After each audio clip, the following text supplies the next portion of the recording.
Welcome to PanLab Podcast. I'm Akansha and I'm a psychologist and an independent researcher in the field of affective neuroscience. Extroversion, neuroticism, agreeableness.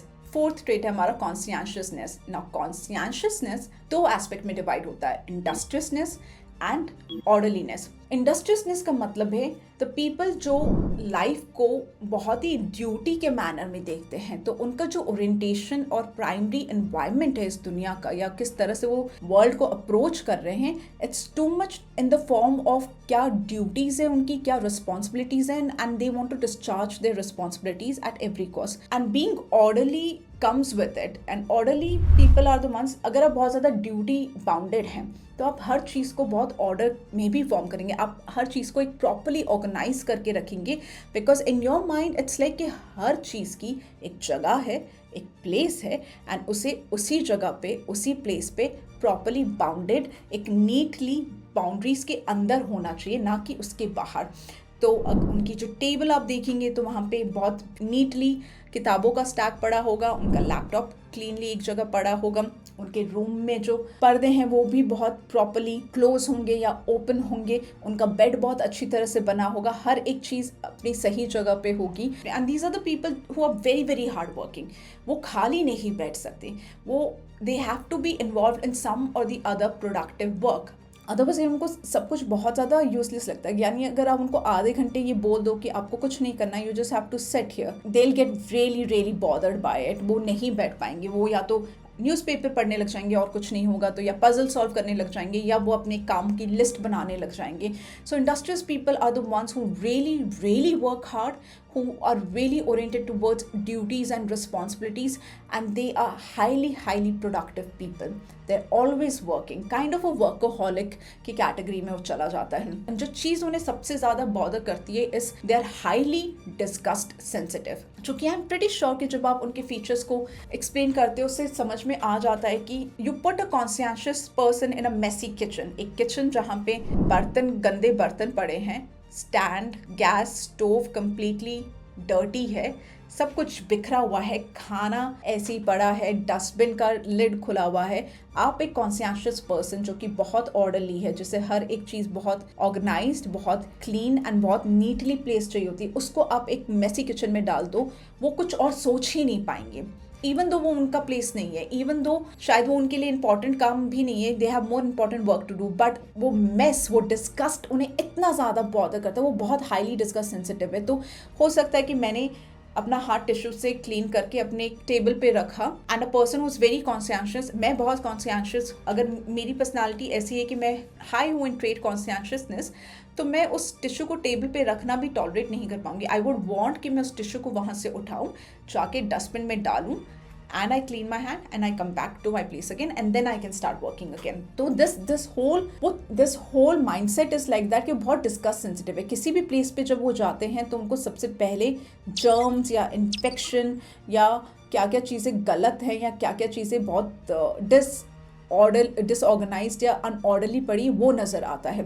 And the moment you put them in those places, वो उसे organise करने लगेंगे, वो उसे उसमें order लाने लगेंगे. तो मेसी किचन में भी जाके जो पहली चीज़ वो करेंगे is that they start cleaning it, and they will clean it absolutely in a pitch perfect manner. तो लॉयर्स या जो लोग कॉर्पोरेट लीगल में काम करते हैं, they are like that, they are extremely workaholic, या आप कह सकते हो कि उनका पूरा जो सेंस ऑफ लाइफ इस चीज़ पे डिपेंड करता है कि अगर वो आज काम नहीं करेंगे तो उन्हें लगता है कि they are going to lose something very important tomorrow. They are always preparing for the future. तो बहुत फ्यूचर ओरिएंटेशन भी काम करता है उनके पर्सपेक्टिव में, एंड बिकॉज ऑफ दैट वो इतना ज़्यादा प्रोडक्टिवली इन्वॉल्व रहते हैं या इतना इंडस्ट्रियस एंड ऑर्डरली रहते हैं, because they see the world from the orientation of a future. And एक वर्ल्ड को फ्यूचर के ओरिएंटेशन के नज़रिए से देखने का मतलब ये है कि आप अपने प्रेजेंट के जो इम्पल्सेस हैं या प्रेजेंट के जो ग्रेटिफिकेशन है उन्हें डिले करें. Like if you have 10 rupees और suppose you have 100 rupees right now, तो रैदर देन आप उस 100 रुपये से आज जाके कुछ इम्पल्सिवली खरीद लें या कोई ऐसी चीज़ खरीद लें जो आपको आज चाहिए नहीं, आप ये सोचते हैं कि क्यों ना मैं इस 100 रुपये में से 50 रुपये खर्च करूँ, जो कि शायद मेरी आज की ज़रूरत को कंप्लीट कर देगा, लेकिन मैं इस 50 रुपये को बचा के रखूँ for my future. So they they are the ones who going to save a lot, they are into saving a lot, and वो अपनी लाइफ में एक्टिविटीज़ भी वैसे ही देखते हैं कि आज मैं अपना टाइम खराब करूं या आज मैं ये मूवी देखने जाऊं, इससे कहीं ज़्यादा बेटर है कि क्यों ना मैं इस 2 घंटे को यूटिलाइज़ करूं ये इस पर्टिकुलर प्रोजेक्ट पे काम करने पे, ताकि कल या एक हफ्ते बाद जो मेरी प्रेजेंटेशन है वो और भी ज़्यादा कॉम्पैक्ट होगी, वो और भी ज़्यादा इम्प्रेशनेबल होगी।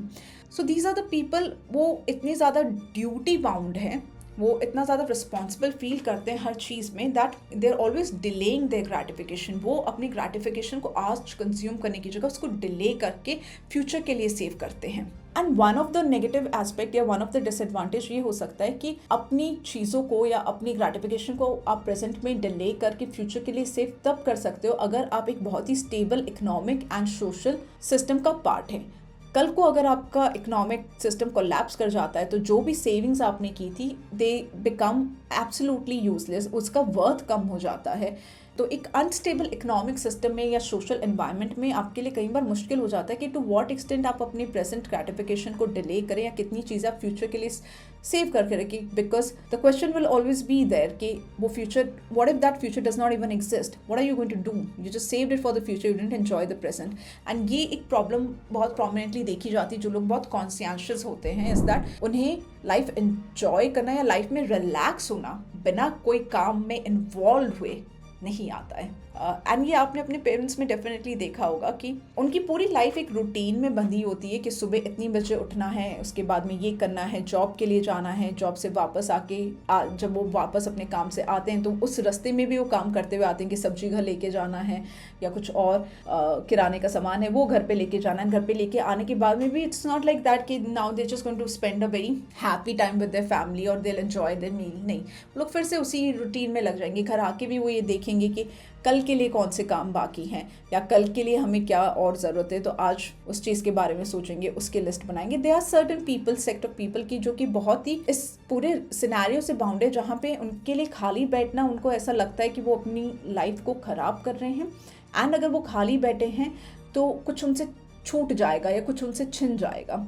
तो ये इंस्टिंक्ट उन्हें बहुत ज़्यादा मोटिवेट करता है कि वो हर समय कुछ ना कुछ करते रहें। एंड ये ऑर्डरली होने की वजह से बहुत अपटाइट भी फील होते हैं, because everybody can not maintain their place completely neat and clean और कम्प्लीटली ऑर्गेनाइज हर चीज़ें। एंड स्पेशली अगर आपके घर में बच्चे हैं तो मेस का होना बहुत ऑब्वियस हो जाता है। एंड अगर आपके घर में कोई ऐसा पर्सन है जिसे थोड़ा बहुत भी इधर से उधर सामान नहीं पसंद है एंड घर में छोटे बच्चे भी हैं तो एक कॉन्स्टेंट स्ट्रगल चलता रहता है। इसलिए बच्चे खराब करते रहेंगे चीज़ें and that person will be just behind them and after their life to fix it and to again pay, मतलब उनका पूरा it's like वो loop ही चलता रहता है। तो that becomes very difficult for the conscientious people, and conscientious people अपने political opinion में भी बहुत right winged होते हैं, इसलिए उन्हें फॉरेन एलिमेंट्स नहीं पसंद है। कोई भी चीज़ जो उन्हें नहीं लगता है कि उस जगह पे बिलोंग करती है या उस जगह की ओरिजिनल है, they don't like that. They want to maintain the boundaries, उन्हें लिमिटेशन एंड बाउंड्रीज मेंटेन करना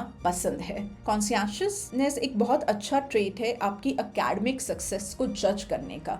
तो एकेडमिया में या आप अपने करिकुलर एक्टिविटीज़ में कैसे परफॉर्म करोगे, ये सबसे पहला जो उसका प्रेडिक्टर होता है वो होता है intelligence, IQ। Nothing beats that for sure. And जो सेकेंड सबसे बड़ा प्रेडिक्टर है इस चीज़ का is consciousness, because these are the people जो प्लानिंग में, स्ट्रैटेजाइजिंग में, making schedule and then following that schedule also, because it's one thing to plan and strategize and make a schedule, that's more related to your intelligence also कि you're good with complex problems। आप complex problems को solve करना, उनको conceptualize करना, it's something that your brain works upon and बहुत easily it works upon। so इसलिए you always have a very approach like that जहाँ पे आप उसको उस problem को break down करना आपको आ रहा है, उसको strategize करना आ रहा है and you can formulate plan around it and schedule around it, जिसको जो कि एक full fledged plan है for success in academic life।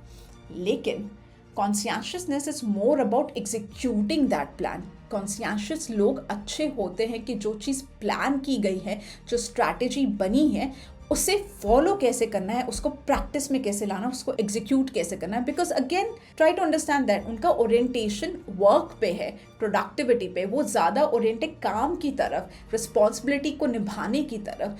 तो element of activity is way higher in this system. So आप बहुत आपका बहुत हाई IQ हो सकता है तो आप बहुत अच्छे से plan, strategise and you can have that kind of a thought process. लेकिन अगर आप बहुत लो है कॉन्शियसनेस में तो आप उस प्लान को एग्जीक्यूट नहीं कर पाएंगे, उस स्केड्यूल को फॉलो नहीं कर पाएंगे. And if you don't follow the schedule the results are not going to be there. So conscious people are really good at following the schedule, और you could say following the orders. And the same thing you see in the defense, in the army also. Army, air force, defense के जो ये wings हैं, ये different wings हैं, they are very good at giving orders and taking orders. तो जो orders उन्हें दिए जाते हैं उनको बहुत ड्यूटीफुली परफॉर्म करते हैं. And they are always bound by their duty, they are always bound by their responsibility. And आप उनका डिमिनर भी देखेंगे कि वो बहुत ही डिसिप्लिन्ड, बहुत ऑर्गेनाइज्ड एंड बहुत प्रॉपर तरीके से करते हैं ताकि वो अपने प्लान को भी उसी तरह से एग्जीक्यूट कर पाए. If you are all over the place in your psyche, या आप बहुत ऑर्गेनाइज्ड नहीं है अपने थॉट्स में, बहुत ऑर्डरली नहीं है अपने थॉट्स में, तो आप कभी भी प्लान्स को उस तरह से एग्जीक्यूट नहीं कर पाएंगे, ऑर्डर्स को उस तरह से एग्जीक्यूट नहीं कर पाएंगे. तो यही चीज़ आपको प्रैक्टिकली भी देखने को मिलती है कि जब आप in order to be more conscious और have a very conscious mindset, means आप ऑर्डरली क्यों, आपको हर जगह हर चीज़ में ऑर्डर क्यों चाहिए, या आप इतना इंडस्ट्रियस क्यों हैं? Because without that how else are you going to perform, right? How else are you going to take orders and actually execute them? तो थॉट का ऑर्गेनाइजेशन आपके एनवायरनमेंट के ऑर्गेनाइजेशन में भी रिफ्लेक्ट करता है. If you are very organised and orderly in your thought, आपका जो आसपास का एनवायरनमेंट है आप उसमें भी वो थॉट, उसमें भी वो ऑर्डरलीनेस एंड वो ऑर्गेनाइजेशन डेफिनेटली लेके आते हैं. एंड अगर आपका घर बहुत मेसी है, बिल्कुल ऑर्गेनाइजेशन नहीं है, तो कहीं ना कहीं वो ये भी रिफ्लेक्ट करता है कि आपके थॉट प्रोसेस भी थोड़े बहुत मेसी हैं, they not very organise properly. So conscious people are the ones who do really well in army, in air force, navy and these kind of services. They do really well as lawyers because legal framework में आपको बहुत बहुत बहुत काम करना पड़ता है, बहुत इंडस्ट्रियस होना पड़ता है. They are very good at executing plan and following a schedule. So वो उनका जो अकेडमिक परफॉर्मेंस है वो अच्छा है. अगर आप अकेडमिकली सक्सेसफुल होना चाहते हैं तो being conscious becomes important. And the negative element, as I said, कि these इन लोग के साथ में हमेशा मुश्किल ये रहती है because the whole world is not like that, they don't think like you. तो ये बहुत अपटाइट है अपने नेचर में भी. तो एडजस्ट करना खुद को सिचुएशंस के हिसाब से, वो सिचुएशन जो आपके थॉट प्रोसेस से नहीं रिलेट करती, वो सिचुएशन जहाँ पे बहुत ज़्यादा अनऑर्गेनाइज्ड एंड बहुत ही chaotic kind of a scenario है, मुश्किल हो जाता है. तो कहीं बार आप देखेंगे कि जो लोग बहुत कॉन्शियस हैं, जब उनकी लाइफ से डायरेक्शन चला जाता है, जब उनको एक डायरेक्शन नहीं पता है या उनके लाइफ में एक पर्टिकुलर गोल नहीं है, वो बहुत लॉस्ट फील करते हैं. They don't enjoy their vacations, in fact they get ill by taking vacations. तो they feel very lost. And दूसरे लोगों को उनके साथ में बहुत प्रॉब्लम होती है बिकॉज इन लोगों को आता ही नहीं है रिलैक्स कैसे करना है. And when you are with other people you want to enjoy your time, you want to relax a bit, listen to the music, but they so into their own shelf, and उनका shelf इतना ज़्यादा work oriented है या इतना ज़्यादा activity oriented है कि उस पार्टी में भी वो ज़्यादा इन्वॉल्व होंगे कि अरेंजमेंट कैसे हो रहे हैं, फूड के अरेंजमेंट प्रॉपर है कि नहीं है, ड्रिंक्स के अरेंजमेंट प्रॉपर है कि नहीं है, किसी को कोई प्रॉब्लम तो नहीं हो रही, अगर प्रॉब्लम है तो how to define. They are more excited about those. उनका हमेशा इंटरेस्ट उस चीज़ में ज़्यादा जाता है rather than just to sit back, relax and actually enjoy the party. So it's very difficult to be with around people who are highly conscientious. They make life of other people also difficult, and they make it difficult for themselves also because burnout rates बहुत high रहती है in people who are highly conscientious. Plus उनको नए environment में, नई जगह, नए लोगों के साथ में adjust करने में बहुत ज़्यादा प्रॉब्लम आती है. Again, to repeat the same theme कि हर ट्रेड का अपना बेनिफिट है एंड अपना एक disadvantage है, ड्रॉबैक है. So you need to know how to navigate there. Thank you so much for listening to FanLab podcast. If you're liking the channel, please do subscribe, like the video and share if you can.